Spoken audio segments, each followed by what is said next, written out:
Welcome to DaAi Headlines. I'm Wendy Chen. Thank you for joining us. In today's headlines, as summer is a season prone to fire disasters, Thailand city volunteers are tending to fire victims in Bangkok. To support the local food bank, city volunteers in California of the United States are helping to assemble 5-day worth of food packages for senior residents. And in our feature report on Taiwan's fading trades, we go to Juhua's Lugang to meet 66-year-old Chi Zhenyang, a master in wood carving. We began today's show on the topic of fire disasters that tend to occur more frequently in summer. In Bangkok, Thailand, on 3 different occasions, fire ravaged through 3 communities in early July and left more than 10 families homeless. After surveying the disaster scene, city volunteers prepared aid supplies to distribute to those in need and also promised to accompany the victims on the path to recovery. Here's more. A fire in the Wat Yat-si Sufang community of Bangkok, Thailand, blazed through 6 houses and left 12 families homeless. City volunteers arrived on scene to offer words of encouragement and relief aid. I yelled a lot during the fire and lost my voice. It's devastating as I have no one to rely on. I'm very grateful for Tzu for helping us. When I first saw Tzu helping out tsunami victims in southern Thailand, I never thought that my community would be on the receiving end of Tzu's help. I admire Tzu's selfless ways. A fire also broke out in the community of Dusi Taram. One resident not only lost her home, but her place of business as well.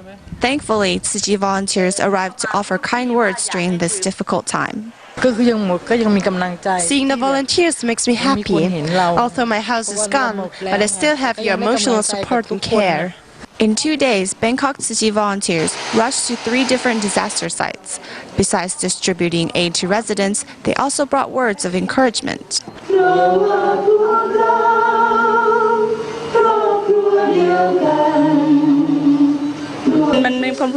The fire happened suddenly. I panicked. I grabbed nothing, but today Tzu volunteers came, making me feel I'm not so alone. Reciprocating in donations, residents and volunteers will work together, hands in hand, in rebuilding their community. Recently, Tzu volunteers held 2 community gatherings at Wang'an Township in Penghu, Taiwan. Since many in the area lack knowledge of environmental protection, Tzu volunteers hope to educate them through sharing their experiences. The event was not only attended by local residents, but also Liao Ziming, who is the head of Wang'an Police Station. He said he will start practicing recycling at home and also introduce this concept into his workplace. Today, 31 Tzu volunteers from Ma Gong, Penghu arrived at Wang'an Township to hold their first community get-together in the area. The volunteers also took time to measure seniors' blood pressure and chat with them.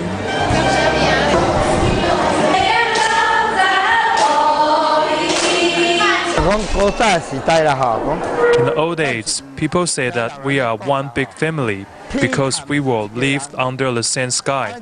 Now, with Tzu helping the needy around the world, we have to keep this love going. Explaining the recycling process in detail and showing a blanket made from recycled bottles, Tzu volunteers hope to educate the local residents on the importance of recycling. We are glad that Tzu is here to educate us on how to recycle, because we don't get enough information about it over here.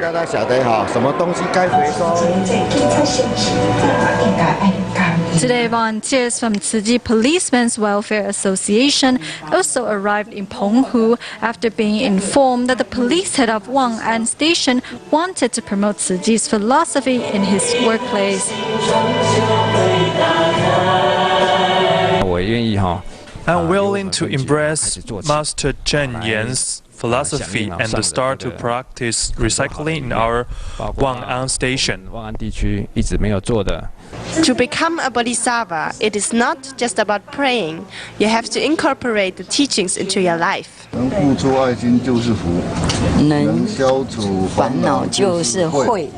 The volunteers also measure several police officers' blood pressure because taking care of their health is just as important as protecting the environment.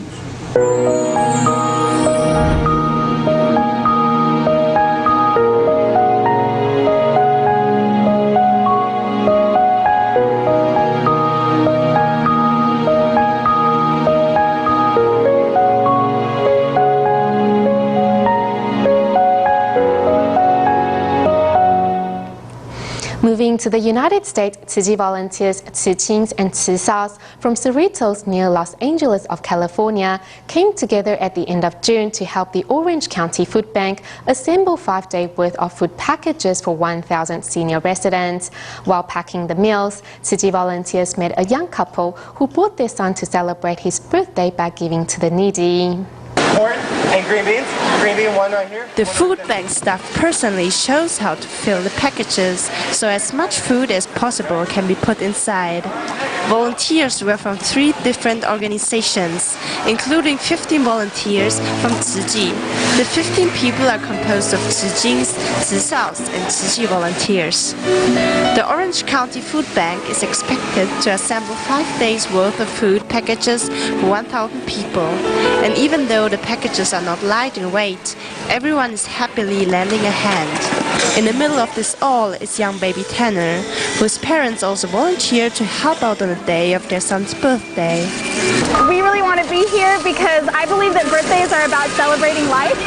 And what better way to celebrate life than helping other people improve their lives? So we're here and we're having so much fun. Tanner's loving looking around at all of the people working, and it's been hard work, but it's really fun to see everybody here together and having a fun time helping others. Though nobody in this room ever experienced the distress of hunger, everybody is willing to imagine how difficult it is to live without food to eat and have decided to help as much as they can in order to spread the love. In its 20th year of establishment, some 2,000 Tzu Chings can be currently found in 15 countries around the globe. In the recent years, these youth volunteers have also played an important role in promoting the organization's missions. Despite shouldering the great responsibility of spreading the seeds of love to every corner of society, Tzu Chings have never found it difficult, but rather appreciate the chance to learn and give. Let's hear from these overseas youth volunteers and the wisdom they have gained since joining Tzu Chi. I hope that more young people will get to know or try to get to know Tzu Chi. We hope to attract more Japanese youth to join us. I am very determined to walk the Tzu Chi path. At our 20th anniversary, we need to invite more people to join Tzu Ching. Let us take on that sense of responsibility and make the world a better place. Despite coming from different countries and living in different cities, these youth volunteers share the same passion for the Tzu Ching organization. As Tzu Chi is stepping out to international relief work, Tzu Chings can also be found in some 15 countries worldwide. Work may vary in different nations, but Tzu Chings are an essential part of Tzu Chi in spreading the great love to the needy. In the United States, where the age group of our volunteers is a lot younger than before, Tzu Ching are also participating in more events. From only taking on assistant roles, many now took part in the organizing of the Buddha Day ceremony or other celebrations. And as always, they managed to come up with creative and new ideas. Our Tzu Chings are brought up in the local culture, but at the same time they are also nurtured in Tzu Chi's humanitarian culture. That combination can actually help us actively promote our organization.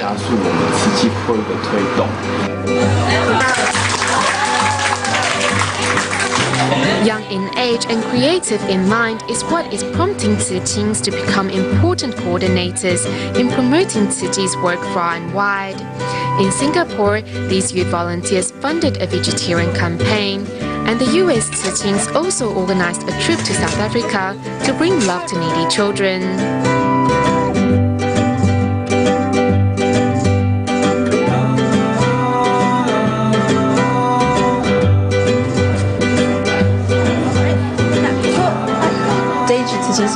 Tzu are here with a heart to reciprocate, and we only hope to help our Tzu uncles and aunties a little more. It is a rare opportunity to be able to help these disaster victims. I think it is really worthwhile coming here to give a little of my love. I'm quite nervous. It doesn't matter how many times I have been at the distribution because it is our first in every region. And we have no idea what it will be like. So I am normally more nervous on the first day.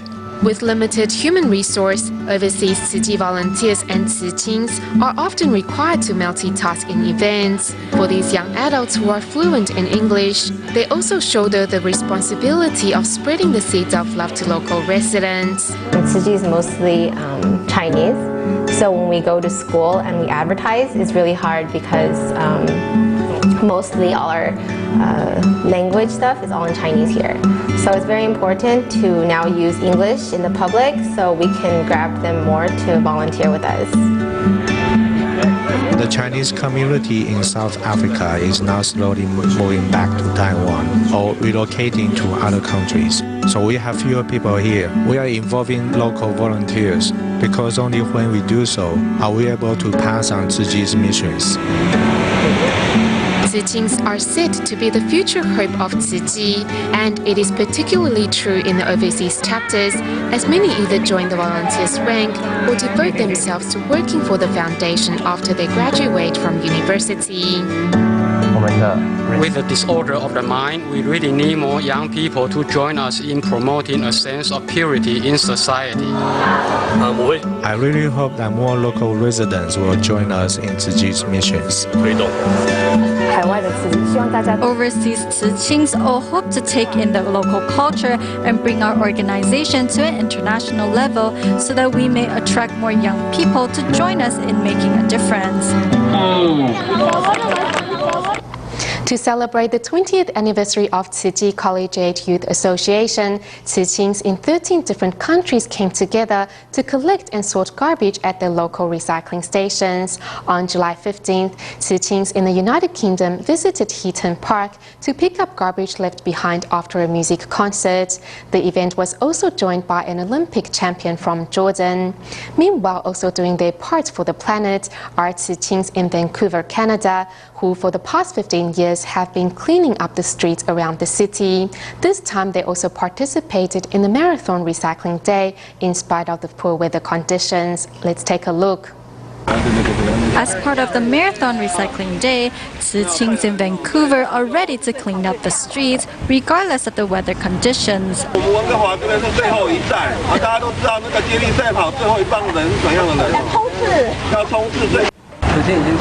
From the past 15 years, every summer from May to September, Tzu have been cleaning up the street with our Tzu aunts and uncles.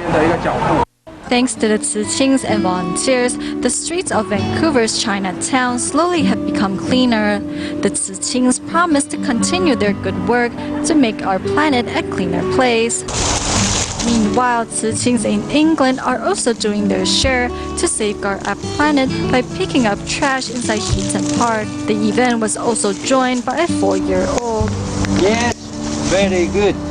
Under the guidance of his coach, Chen Qiuhua, who is also a Tzu volunteer, an Olympic champion from Jordan, also participated in the event. Seeing a slug drown in a beer can, Chen's heart is stirred. I'm thankful the Master for saving my spiritual life. Walking in Gator Bridge Park with their bright color vests, this group of Tzu drew a lot of attention from the passers-by. The Tzu took the opportunity to introduce Tzu. I give us all the bins and what have you to make sure that we recycle everything. It's amazing what they do recycle, actually. We introduced Tzu to him, and he said he's really grateful that we are doing something to protect our planet. The Tzu also searched through trash cans to pick up items that could be recycled. The park is really clean compared to my country, my hometown. And it's really meaningful because I get to help the world to keep the environment clean. If we walk close to the park, we see that there is still garbage, that we didn't notice that there is still much trash that we can pick up. Whether it is in Canada, England, or worldwide, with the help from Tzu Qing's, our planet has become a cleaner place.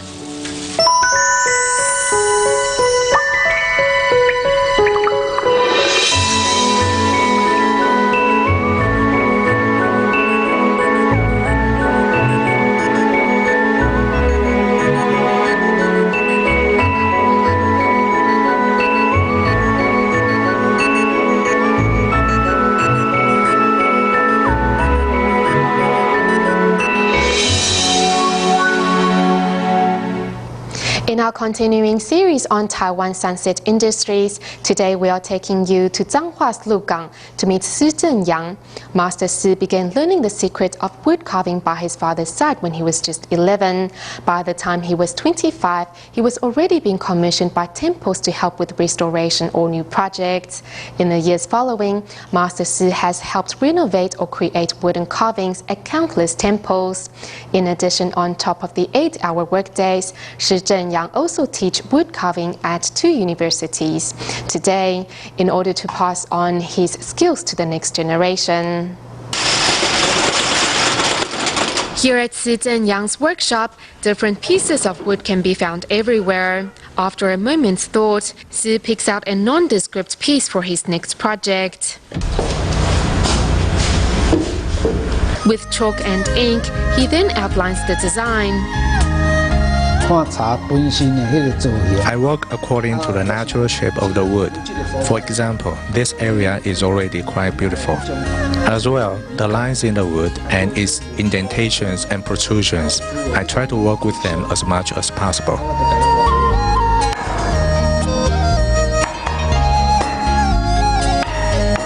His right hand gripping a 4-kilo mallet, and in his left, Master Si will use nearly a dozen different types of chisels. I prepare ahead of time about a dozen different chisels. They can be divided into 3 groups: flat, hard inner side, and round head. Each one does a specific job very well. Although Si is a master at using his tools, 50 years in the trade has led to various injuries to his hands and fingers, the most prominent being his right index finger. They have all been injured. When you play with knives, the knives also play with you. 66-year-old Si Zhenyang, now with white hair and falling eyesight, has given his whole life to wood carving.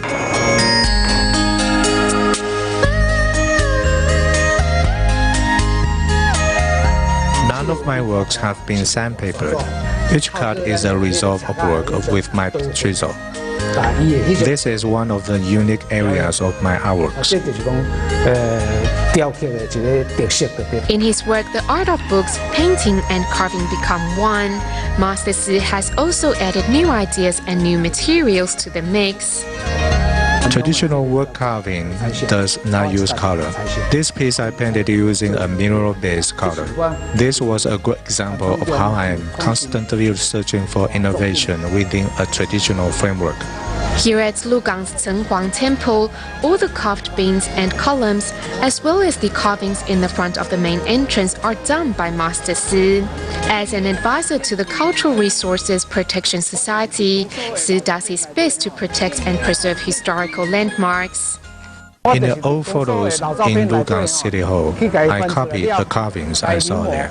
From when he was young, he was always hanging around temples. So when he started doing wood carving, he had deep respect for the culture enshrined in temples, which brought together Lugang's early cultural heritage with the heyday of woodworking and helped record our religious history. Stories of loyalty, virtue, and righteousness, among other sources of traditional culture, can all be found in Master Si's works. At 11, he began studying carving with his father. At 25, he worked on a cloud dragon carving at the Zhenlan Temple in Dajiang. At 40, he began to pass down his skills. In that day and age, skills were only passed on to sons. But now, when I pass away, I can't take those skills with me. So I have decided to try to teach and guide others and expand the horizons of this art.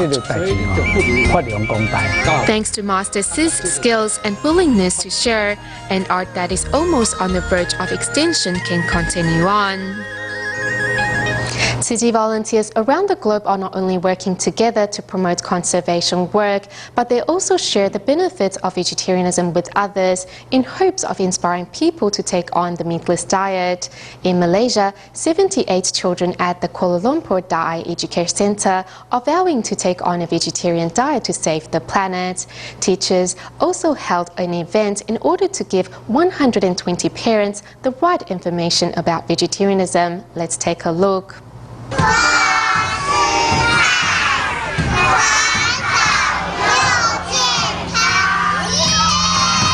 teachers at Malaysia Kuala Lumpur's DaAi Educare Center are promoting vegetarianism saves the earth, and to this end are teaching 120 parents how to go meatless and eat healthy. The teachers taught us eating vegetables can protect our body, protect life, protect animals, and protect the earth. I want to continue eating vegetables. I will eat more vegetables and fruits. The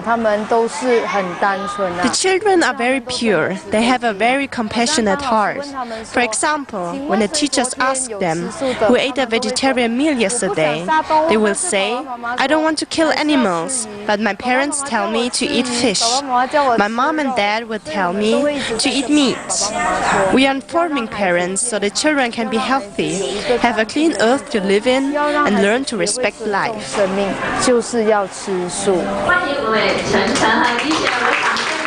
At Petaling Jaya's Jingsi Books and Cafe, pediatric health specialist Dr. Chen Cheng-heng shares his knowledge of how to increase children's intelligence and immune systems through vegetarianism. Besides protein in meat, everything else like iron, calcium, magnesium are missing. When you take a 500-calorie meat dish and compare it to a 500-calorie vegetable dish, you will find that the vegetable dish is superior in terms of nutrients. Many people are worried about pesticides, but what they don't realize is that there are pesticides in meat too. I was afraid the children, when they are growing up, would be adversely affected. And I understand that I don't need to be afraid of getting not enough nutrients when going meatless. Kids are white slate. What you give them to eat, they will accept it. It's actually a challenge for me, as I need to set a good example. By establishing a healthy vegetarian diet when young, we can all contribute to protecting our planet. At the end of our program today, we go to China's Fujian province. Juhua Beach in the city of Jinjiang is a classified national tourist scenic spot. Despite the beautiful scenery it offers, a huge amount of garbage are always left behind by the tourists. Tzu Chi volunteers regularly carry out cleanups to clear the rubbish and also promote recycling concepts to local residents. We'll leave you with these images. Thank you for joining in. Goodbye.